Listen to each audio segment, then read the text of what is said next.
Good morning student. आज हम पाचन एवं अवशोषण के अंतर्गत पाचन तंत्र के बारे में और उनमें होने वाले पोषण के विभिन्न प्रक्रमों के बारे में अध्ययन करेंगे।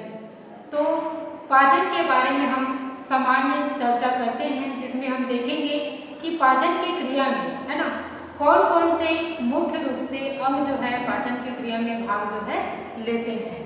जैसे कि आप सभी को ज्ञात है कि हमारे शरीर में विभिन्न प्रकार की जैविक क्रियाएं निरंतर होते रहती हैं। जैसे आपका पाचन है, अवशोषण है ना।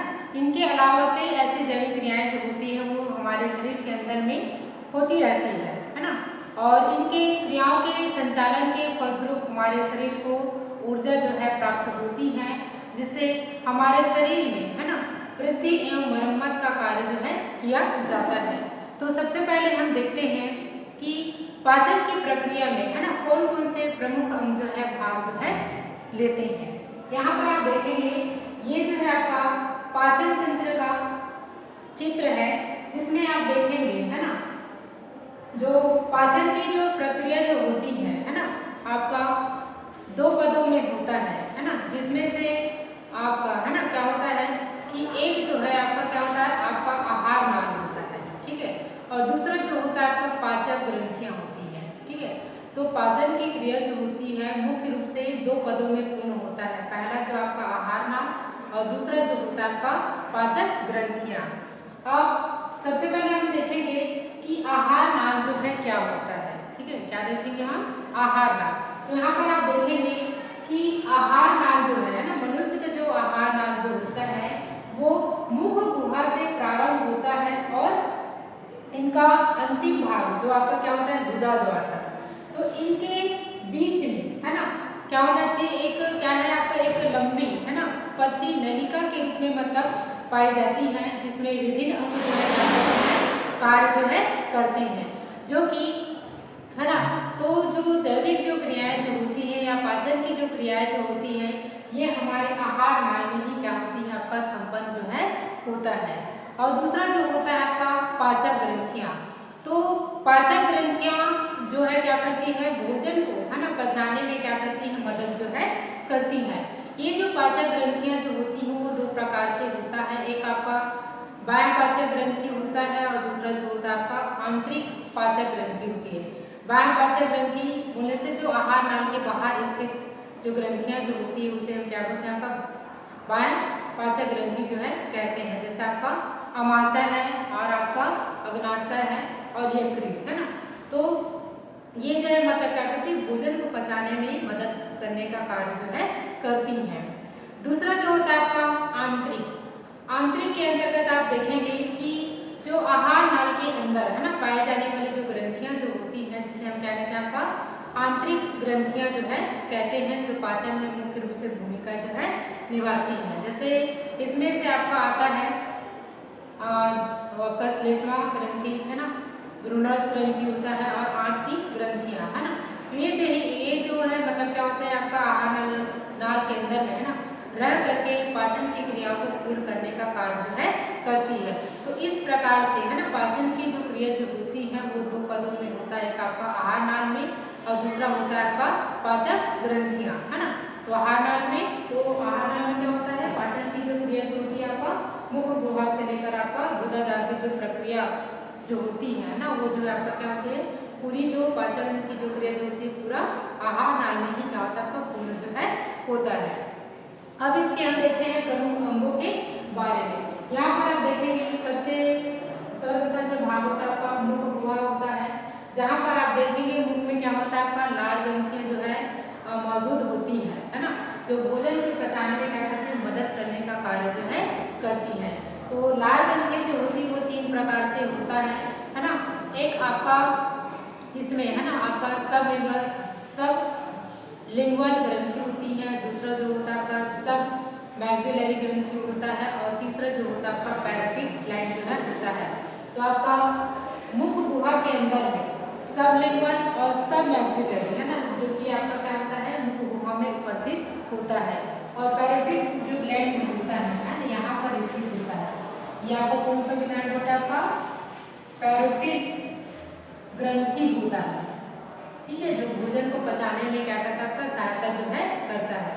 दूसरा यहाँ पर देखेंगे ये कीट के समान है ना एक रचना होती है जिसे हम क्या कहते हैं आपका ग्रसनी कहते हैं, है ना, कीट की आकृति की होती है ना, जिसे हम क्या कहते हैं आपका ग्रसनी जो है कहा जाता है। तो भोजन जो है मुख गुहा से ग्रसनी में जाता है। इसके पश्चात नीचे है ना एक पतली और नली होती है जिसे हम क्या कहते हैं आपका ग्रास नली कहते हैं। क्या कहते हैं आपका ग्रास नली जो है कहा जाता है। और ये जो ग्रास नली जो होता है किससे जुड़ा होता है आपका अमाशय से जुड़ा होता है। तो कहने का तात्पर्य है कि ये जो ग्रास नली जो होता है वो ग्रसनी और अमाशय को क्या करता है आपका जोड़ने का कार्य जो है करता है, जिससे भोजन जो है कहाँ आता है आपका अमाशय में आता है। नेक्स्ट पॉइंट है आपका अमाशय।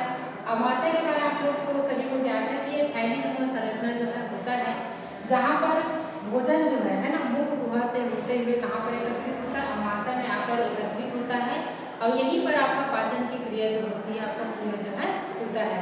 तो चूंकि आप लोग को ज्ञात है कि अमाशय के अंदर में आपका क्या होता है एसिड अम्ल जो है मौजूद होता है जो भोजन को है ना क्या करता है आपका अम्लीय माध्यम को मतलब क्या करता है बनाए रखता है, जिससे बाहरी जो जीवाणु जो होते हैं जो भोजन के माध्यम से हमारे शरीर में अंदर आते हैं उनको नष्ट करने का कार्य जो है करता है। इसके साथ साथ भोजन को है ना क्या करता है आपका मतलब लसलसा बनाने का कार्य जो है करता है। और यहाँ पर आप देखेंगे अमाशय का जो दीवार जो होता है ना अमाशय की जो दीवार जो होती है इसमें होता है आपका जठर ग्रंथि। क्या होता है आपका जठर ग्रंथि होता है, जिससे मतलब क्या होता है आपका जठर रस का स्रावन होता है जो भोजन को पचाने में मदद जो है करता है। अगला प्रमुख अंग जो होता है आपका यकृत होता है, ठीक है। ये जो है यकृत जो है ना ये जो है मतलब क्या होता है ना, जैसे हम इसको हम लीवर के भी नाम से हम जानते हैं जो पाचन में क्या करते हैं मुख्य भूमिका जो है निभाते हैं। तो इसके अंदर में आपका क्या होता है आपका पित्ताशय जो है होता है जहाँ से आपका पित्त रस का स्रावन जो है होता है। तो यहाँ पर भी मतलब क्या होते हैं बहुत सारे जो है एंजाइम्स प्रेजेंट होते हैं जो भोजन को पचाने में क्या करते हैं मदद करने का कार्य जो है करते हैं। इसी के बाद है ना आप देखेंगे अगला जो भाग जो होता है आपका अग्नाशय होता है ना, ये जो है आपका क्या होती है ग्रंथि के अंतर्गत आता है। तो ये भी क्या होता है आपका पाचन की जो भूमिका में है ना क्या करता है ये मुख्य भूमिका जो है निभाता है।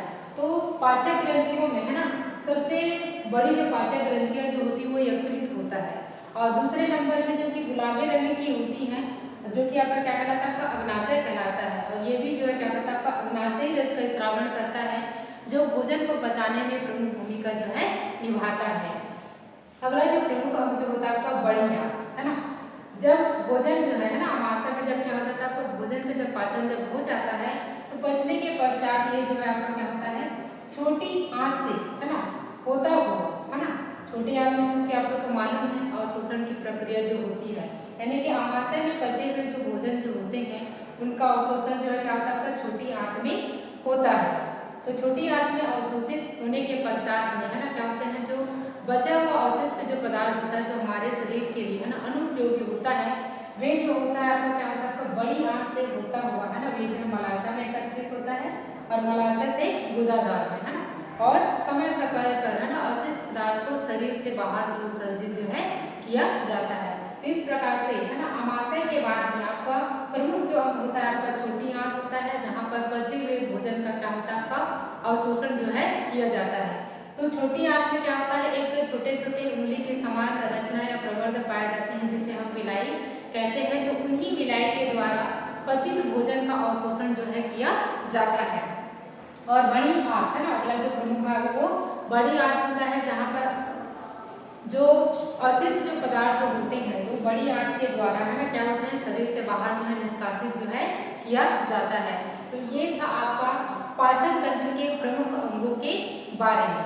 अब हम प्रमुख जो चर्चा देखते हैं इसमें है ना कि पाचन की जो प्रक्रिया जो होती है उनमें है ना जो पोषण के जो प्रक्रम जो होते हैं वो कौन कौन से होते हैं। तो यहाँ पर आप देखेंगे कि पोषण के जो प्रक्रम जो होते हैं वो 5 प्रकार का होता है, जिसमें से सबसे पहला आता है आपका अंतर्ग्रहण, दूसरा आपका पाचन, तीसरा आपका अवशोषण, चौथा आपका स्वांगीकरण और पांचवा बहिष्करण। तो सबसे पहले हम देखते हैं अंतर्ग्रहण। अंतर्ग्रहण में यानी कि जो उच्च वर्गीय जो जीव जो होते हैं, है ना, भोजन को क्या करते हैं, आपका ठोस रूप में उसे ग्रहण करते हैं या फिर निगलते हैं, जो कि हम क्या करते हैं, आपका मुख गुहा के माध्यम से शरीर के अंदर में उसे हम क्या करते हैं, अंतर्ग्रहण की क्रिया जो है करते हैं।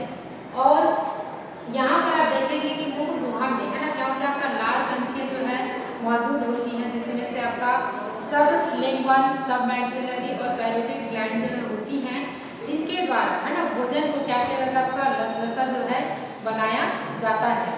ठीक है, तो यहाँ पर ही क्या होता है, भोजन का पाचन की प्रक्रिया जो है क्या हो जाती है, आपका प्रारंभ जो है हो जाती है। यानी कि मनुष्य में, है ना, भोजन का पाचन जो है मुख गुहा से ही प्रारंभ जो है हो जाता है। तो पोषण के प्रक्रम के अंतर्गत अंतर्ग्रहण का मतलब क्या हुआ, आपका भोजन को ठोस रूप में अंदर ग्रहण करना ही क्या कहलाता है, आपका अंतर्ग्रहण जो है कहलाता है, जो कि हम भोजन को हम क्या करते हैं, शरीर के अंदर मुख के माध्यम से अंदर जो है ग्रहण करते हैं, जहाँ मुख गुहा से पाचन की प्रक्रिया जो है प्रारंभ जो है हो जाती है। दूसरा होता है आपका पाचन। यहाँ पर आप देखेंगे जब भोजन जो है ना, मुख गुहा से आपका ग्रसनी और ग्रास नली से होता हुआ भोजन जो है कहाँ पहुँचता है, जब आपका अमाशय में पहुँचता है, तो अमाशय में उपस्थित, है ना, HCl अम्ल है या फिर जठर रस के द्वारा, है ना, बहुत सारे एंजाइम जैसे आपका पेप्सिन, ट्रिप्सिन, है ना, ये जो एंजाइम जो है उपस्थित होते हैं, जो भोजन को पचाने में क्या करते हैं, मदद करने का कार्य जो है करते हैं। तो लगभग 2 से 2.5 घंटे में हमारे शरीर में भोजन का पाचन जो है हो जाता है। तब यहाँ पर क्या होता है कि जो, है ना, यहाँ पर मतलब भोजन का क्या हो रहा है, अमाशय के अंदर में पाचन की क्रिया जो है होती है ना, बहुत सारे एंजाइम और अम्ल की उपस्थिति में।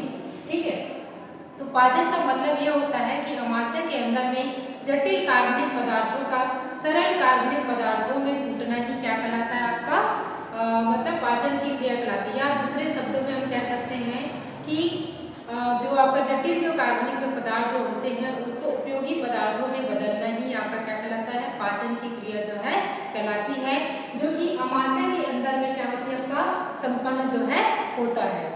तीसरा हम देखेंगे पोषण के प्रक्रम के अंतर्गत में आपका अवशोषण की प्रक्रिया, है ना। तो यहाँ पर आप देखेंगे जब यहाँ पर अमाशय में पाचन की क्रिया जो है जब पूर्ण हो जाती है, तब यहाँ पर ये तरल पदार्थ के रूप में होता है। तो ये जो है आपका क्या होता है, ग्रहणी से होते हुए, है ना, ये आपका मुड़ा हुआ जो भाग जो होता है क्या कहलाता है, अमाशय से जो मुड़ा हुआ भाग होता है वो ग्रहणी कहलाता है। तो यहाँ से ये होते हुए, है ना, ये जो है क्या होता है, आपका छोटी आंत में ये जो है पहुँचता है, जहाँ पर क्या होता है, छोटी आंत में छोटी छोटी उंगली के समान प्रवर्ध जो है या फिर रचना जो है पाए जाते हैं, है ना, जहाँ पर मतलब जिसे हम विलाई जो है कहते हैं। और इन्हीं विलाई के द्वारा जो पचित जो भोजन है उनका अवशोषण जो है किया जाता है, और ये जो हमारे रक्त के माध्यम से शरीर के विभिन्न भागों तक या विभिन्न कोशिकाओं तक पहुँच जाते हैं, जिससे हमारे शरीर में वृद्धि एवं मरम्मत का कार्य जो है किया जाता है। तो ये था आपका अवशोषण, है ना। नेक्स्ट हम देखेंगे आपका चौथा जो होता है आपका स्वांगीकरण की क्रिया। स्वांगीकरण की क्रिया में, है ना, क्या होता है, कोशिकाओं के अंदर में, है ना, क्या होता है, आपका संश्लेषण की प्रक्रिया जो है पूर्ण होती है, जिसके दौरान मतलब क्या होता है, कोशिकाओं के अंदर में मतलब जीव द्रव्य का निर्माण जो है होता है, जिसे हम क्या कहते हैं, आपका स्वांगीकरण की क्रिया जो है कहते हैं। यानी कि जो जीव द्रव्य जो होता है एक प्रकार से तरल पदार्थ जो है होता है, जिसमें जीवन के, है ना, सभी गुण जो है मौजूद होते हैं, और इन्हें जीवन का भौतिक आधार जो है माना गया है। और जीव द्रव्य के बारे में हक्सले नामक वैज्ञानिक ने बताया था, और इन्हें मतलब जीवित कोशिकाओं का मतलब क्या माना गया, इसको भौतिक आधार जो है माना गया है। यानी कि क्या हो रहा है, आपका स्वांगीकरण की क्रिया में मतलब जीव द्रव्य का निर्माण जो है होता है, जिसे हम स्वांगीकरण की क्रिया के नाम से जानते हैं। अगला जो होता है आपका बहिष्करण। तो यहाँ पर आप देखेंगे बहिष्करण में जब छोटी आंत में, है ना, पचे हुए भोजन का जब क्या होता है, आपका अवशोषण की प्रक्रिया जो है जब पूर्ण हो जाता है, तो हमारे शरीर में अनुपयोगी पदार्थ जो है बचते हैं, जो कि आपका बड़ी आंत के माध्यम से, यहाँ पर आप देखेंगे छोटी आंत जो है आपका बड़ी आंत से, है ना, क्या होता है, जुड़ता है, तो उस स्थान को क्या होता है, इलियम कहते हैं। ठीक है, तो छोटी जो आंत होता है उसका 2 भाग होता है। प्रथम भाग जो होता है आपका ग्रहणी कहलाता है, और दूसरा जो भाग जो होता है आपका क्या कहलाता है, आपका इलियम जो है कहलाता है। ठीक है, अब यहाँ से क्या होता है आपका अपचित जो भोजन जो होता है आपका बड़ी आंत से होता हुआ ये जो है आपका क्या होता है, आपका मलाशय में जाकर क्या होता है, आपका एकत्रित हो जाता है और समय समय पर है ना गुदाद्वार के द्वारा इसे शरीर से निष्कासित जो है किया जाता है। तो इस प्रकार से है ना क्या होता है आपका ये मतलब बहिष्करण की क्रिया जो है होती है। अर्थात यहाँ पर हमने पोषण के विभिन्न प्रक्रम के बारे में अध्ययन किया और साथ साथ इसमें होने वाली है ना पाचन की क्रिया के बारे में हमने अध्ययन जो है किया है। तो यहाँ पर आप देखेंगे जो बड़ी आंत जो होता है ना ये भी मतलब क्या होता है मतलब 3 भागों में बटा होता है आपका सीकम, कोलन और आपका मलाशय में क्या होता है बटा होता है। तो इस प्रकार से मतलब क्या होता है यहाँ पर मतलब पाचन की क्रिया जो है आपका पूर्ण जो है होता है। तो आज की क्लास में हमने एक महत्वपूर्ण टॉपिक को हमने अध्ययन किया जिसमें से आपका पोषण के प्रक्रम के साथ साथ इसमें हमने पाचन की क्रिया यानी कि मनुष्य में होने वाली पाचन की क्रिया जो है किस प्रकार से होती है हमने इसके बारे में अध्ययन जो है किया। धन्यवाद।